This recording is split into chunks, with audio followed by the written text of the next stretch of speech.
He's a man who's chased terrorists, intercepted threats, and walked into rooms most men never walk out of. His name is Marcus Ellis, FBI agent, husband, father, patriot, but none of that mattered tonight, because tonight he was just a black man behind the wheel. Cut to flashing red and blue lights. A police cruiser pulls in behind Marcus.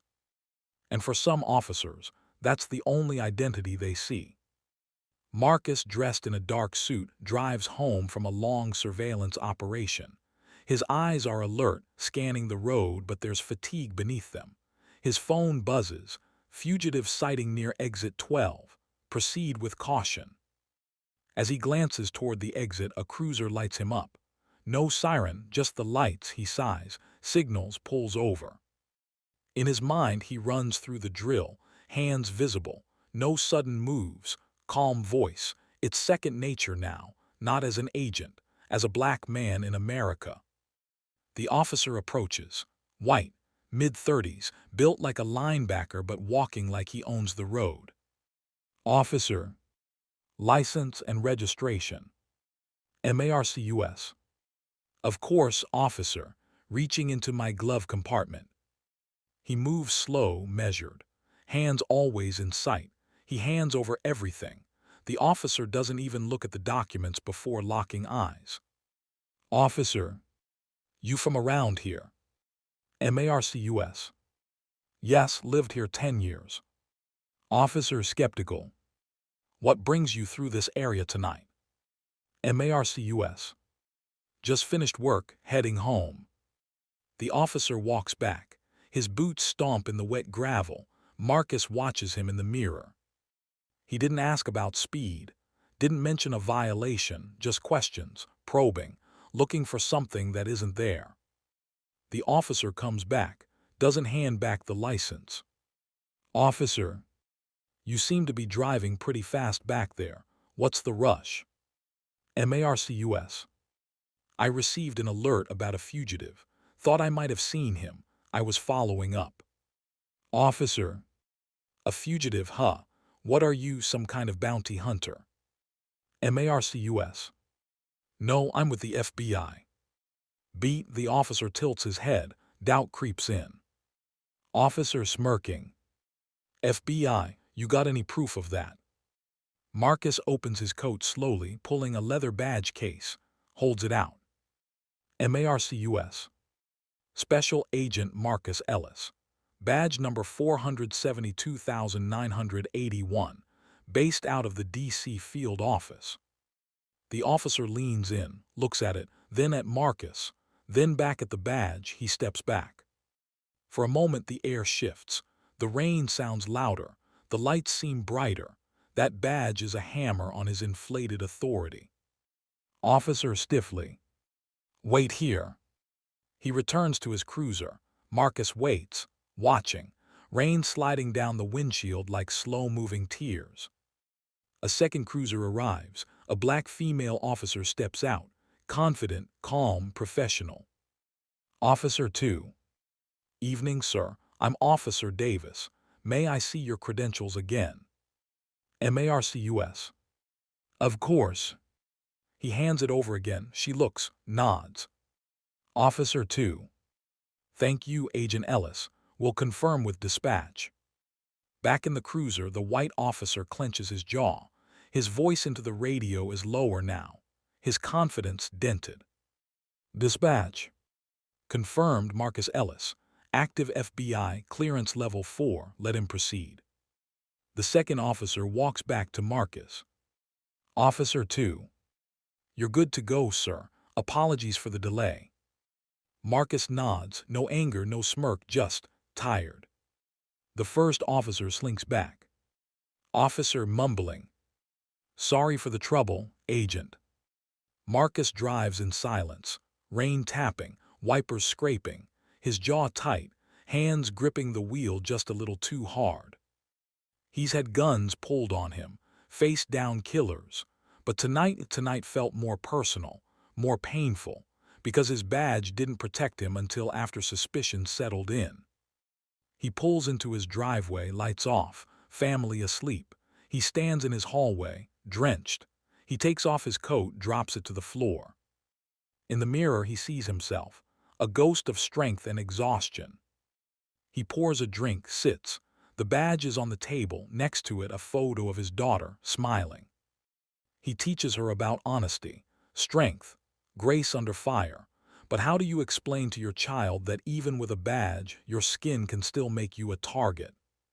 If this story hits home, if you believe things need to change, click like, subscribe, and comment your own experience. Because stories like this aren't rare, they're real, and they need to be heard. The next morning, Marcus meets with his supervisor. Supervisor, we got the footage from the body cam.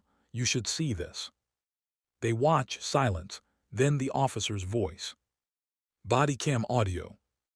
Black guy in a nice car, probably lying, bet it's a fake badge. Marcus stares at the screen, unblinking. Supervisor.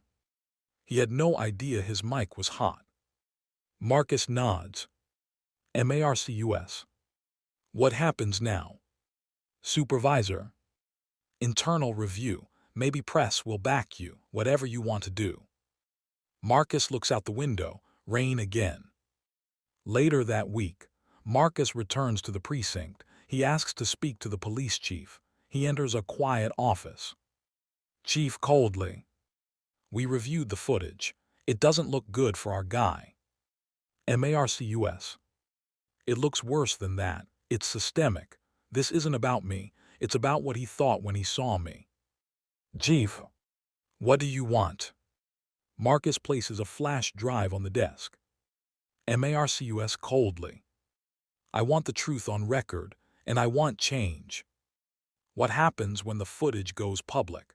When the system is forced to answer?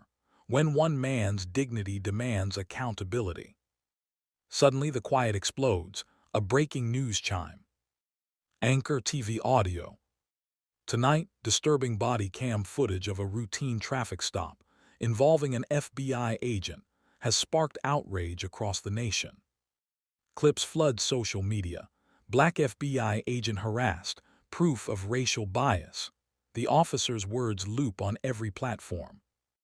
Black guy in a nice car, probably lying, bet it's a fake badge. Within hours, Marcus Ellis trends. Celebrities speak out.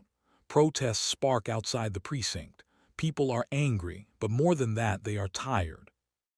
Marcus sits in his living room. His wife, Danielle, clutches his hand. Their daughter watches cartoons, unaware her father is now national news. He never asked to be a symbol, but silence wasn't an option anymore. It couldn't be. His phone rings. Supervisor. The Department of Justice wants you in D.C. tomorrow. Marcus arrives at a tall glass building. Inside, men and women in suits sit around a long mahogany table. Some nod respectfully. Others avoid his gaze. DOJ Rep. Agent Ellis, we commend your professionalism. This case, it's complicated. MARCUS firmly. It's not complicated, it's clear. He profiled me, lied, abused his authority. A woman in gray speaks. Civil RIGHTS Counsel. We believe this could become a federal civil rights investigation, but there's something else. She slides a file toward him. Marcus opens it. What he sees doesn't just shift the story, it shatters it. Inside the folder, a surveillance photo. Same officer, but not from Marcus's stop. Another traffic stop 2 years prior. Another black man, different state, almost identical behavior. Same smirk, same abuse. Civil RIGHTS Counsel. He was transferred here last year, after a use of force complaint was buried. Marcus flips through more pages, complaints, video stills, settlements, all hidden, covered up, one after another. MARCUS quietly. How many more? DOJ Rep. We need someone on the inside to bring this forward, officially, as both a federal agent and a witness. MARCUS. I'm in. Marcus returns to the precinct. This time, he doesn't ask to speak to the chief. He walks straight in. MARCUS. This department has a cancer, and it starts with the way you protect men like him. He drops the file, photos spill across the desk. MARCUS continued. I'm turning this over to the feds, and I'll testify publicly. Chief Cold, you better be ready for the fire you're lighting. MARCUS stares him down. I walk through fire for a living. But Marcus had no idea he was walking into a trap. A week later, Marcus is driving home, unmarked car, no lights, just quiet. Suddenly a thud, his back window shatters, tires screech. MARCUS grabbing phone. Agent Ellis under fire, near Route 17, mile marker 212. He maneuvers into a side road, gun drawn, heart pounding. Not a random attack, a message. He ducks behind a dumpster, footsteps. A man in a ski mask approaches. Gunman. Should have kept your mouth shut, agent. Gunfire erupts. Marcus returns fire. The attacker flees. Tires peel out. Minutes later, backup arrives, but no trace of the shooter. Danielle and his daughter are relocated. Protective detail outside their house. Marcus is placed on temporary leave. Supervisor, you sure you want to keep going? MARCUS, quiet but fierce. They tried to kill me. That means we're closer than ever. Late one night, Marcus gets an encrypted email. No sender. Subject, check the dash cam from June 4, 2021. He opens the attached video. A traffic stop, same officer, same town, but the driver. Marcus leans forward. He recognizes the man. It was the same fugitive he was tracking the night he got pulled over. MARCUS whispers. This wasn't random. He knew who I was, and he wanted me out of the way. He plays the clip again. In the corner of the frame, another cruiser, parked, engine off, no lights. He zooms in, license plate. MARCUS. That cruiser, it wasn't even logged that night. Marcus takes the clip to DOJ. DOJ rep. You're saying the officer who pulled you over was connected to the fugitive. MARCUS. Not just connected, he let him go. The DOJ cross-references logs. The cruiser belongs to another officer, same precinct, known associate of the first cop. They dig deeper. Turns out the fugitive, a former confidential informant, had been working with dirty cops, feeding them info in exchange for protection. The same fugitive Marcus had been tracking for weeks. Now it all made sense. The entire traffic stop, a setup to remove Marcus because he was getting too close. A national press conference. Marcus steps up, cameras flashing, the world watching. MARCUS. This is bigger than one bad cop. It's a system that rewards silence, that punishes integrity, but not anymore. He reveals the video, the timeline, the connections, the conspiracy. MARCUS continued. I'm naming names, and I won't stop until every last one of them is held accountable. The officer who pulled him over, arrested, charged with obstruction, conspiracy, and aiding a fugitive. The chief, suspended. DOJ launches full investigation. But Marcus isn't done. MARCUS to his team. There's someone feeding them information, someone high up. We find that person, we end this. Late night, Marcus sits alone reviewing footage, connecting strings. He receives a message. Unknown number, meet me at the docks. Midnight, I have proof, but come alone.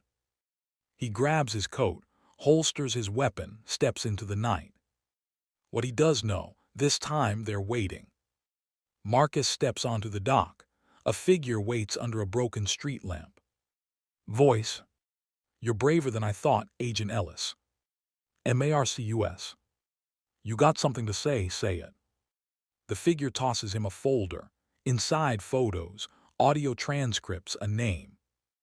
The inside man, someone Marcus had trusted, someone deep within the system. Suddenly gunfire. The figure is hit, collapses. Marcus dives for cover. A black SUV peels out, too dark to see plates. Marcus shouting. I need medical. Man down at Pier 39. He checks the man's pulse, faint, dying. Marcus. Who sent them? Man whispers. The badge isn't enough anymore. He dies. Marcus looks down. His hands are bloody, his heart racing. He opens the folder again. The last photo, it's of him, Marcus, crosshairs over his face. If you thought part 1 went deep, part 2 goes darker. Subscribe, hit the bell, and tell us below, how deep do you think this conspiracy goes? If you want to see part 2, where justice is tested and lines are drawn, hit subscribe now. Turn on the bell, and comment below, have you ever been pulled over for something you didn't do? Part 2 coming soon.